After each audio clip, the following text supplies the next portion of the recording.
Punta po ako ng States para mag Black Friday, PRS. Yun lang.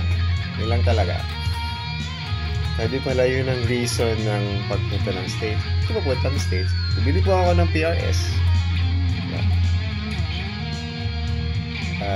Reason sa pagpunta ng States, tatanungin nyo, syempre, bakit ka pupunta ng States? So, yun. Pwede lang sabihin na Black Friday eh.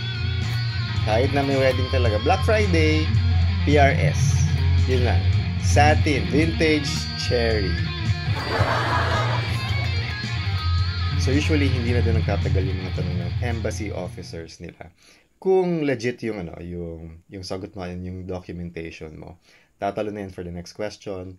Yan, hindi sila magko-concentrate dun sa mga tama, sa mga mali. Yan, kapag nag-start ka magsinungaling, nag-start ka magsabi ng mali, mafe-feel mo na masyadong matagal sa question na to.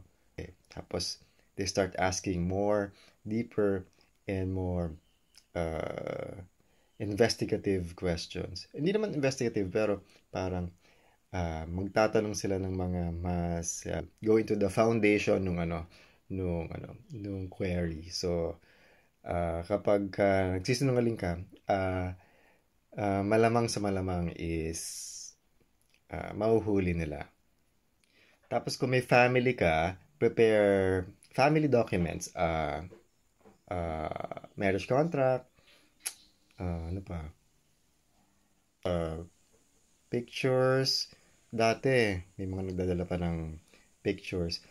Katulad ko na merong anak, family and then anak. Hindi na ganon kaigpit usually. Mas maigpit yata sila sa mga walang anak or wala pang family kasi mas madaling mag TNT, mas madaling umalis and stay undocumented pag walang family. Pag may family, mahirap. Usually, yun talaga yung reason ng of going back or going away or going back is usually family. It's for the benefit of the family. So kung may family ka na dito, mas feeling ko, sa experience ko, mas lenient sila. Tsaka sa experience ng mga friends ko, mas lenient sila sa mga may family. Especially may mga anak na nandito sa Pilipinas, yung mga nag-aaral na kasi mahirap ilipat-lipat yung bata. Okay, so verify natin kay Mrs. Employment documents, taxation documents. So usually yun yung approve ng for self-employed applicants like me. Yan, so may dala pa nga kaming resibo. Proof na entrepreneur tayo ng konti dito sa Pilipinas. For me, importante is yung itinerary ng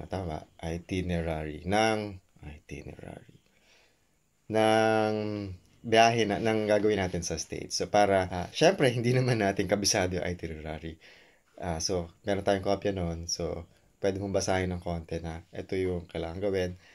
At ito yung flight, na yung expected na trip, tapos flight, tapos ito yung kailangan gawin doon at this date, saan, kanino ka syempre pupunta, at tinanong din pala kung who's paying for the trip. Syempre, at tinanong din pala, legit, kung sino magbabayad ng trip. Syempre, ako magbabayad ng trip.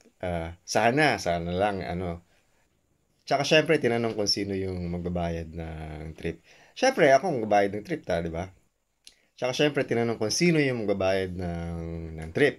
Syempre, ako yung magbabayad ng sarili kong trip. Sana lang sila, di ba? Para makabili na tayo ng PRS agad. Pero, tsatsambahan pa natin yan sa Black Friday. Or kahit second hand. Or kahit demo. Or kahit demo savings na PRS. Sa presyong satin. So, itinerary, very, very important. Lalo na pag in-elaborate nila. Kasi malalaman nila na parang nag-invento to kung hindi totoo. So, maganda, ilista mo na kung yung mga gagawin mo dun sa biyahe. And then, pag mukhang legit naman, next question na. So yun lang guys, personal tips lang. Basta cool ka lang. Syempre, hindi naman lahat na-approve. Ano lang, huwag kang wala ng lakas ng loob kasi may mga friends po tayo na after a while, medyo matagal din pero eventually nakakuha din sila na visa. Yun lang. So, yun lang. Basta siguro merong compelling reason na bumalik ka syempre ng home country mo. Mas okay. Huwag mawala ng lakas ng loob. Makukuha mo rin yan kahit na sa next na try. And then, panukuha mo na parang, ganun lang pala. So at least mas i-treasure mo siya in the long run. Tsaka marami namang ibang countries na okay, na sobrang okay din. Favorite natin, Singapore, Hong Kong, Korea may visa pero sobrang saya din doon. Japan may visa, sobrang saya din doon. Vietnam actually may visa rin ba? Ewan ko, hindi ko maalala pero ang sarap doon. Ang sarap kumain doon. Ang feeling ko dami kong pwedeng kainin doon. Yun na muna. Darating din yung opportunity, darating din yung chance na makapag US or other ibang countries na medyo may ng visa.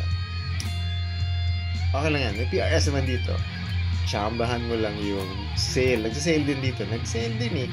Hindi ko naabutan yung sale sa Guitar Pusher. Even sa Lyric is sold out. Guitar Pusher sold out din yung mga gloss.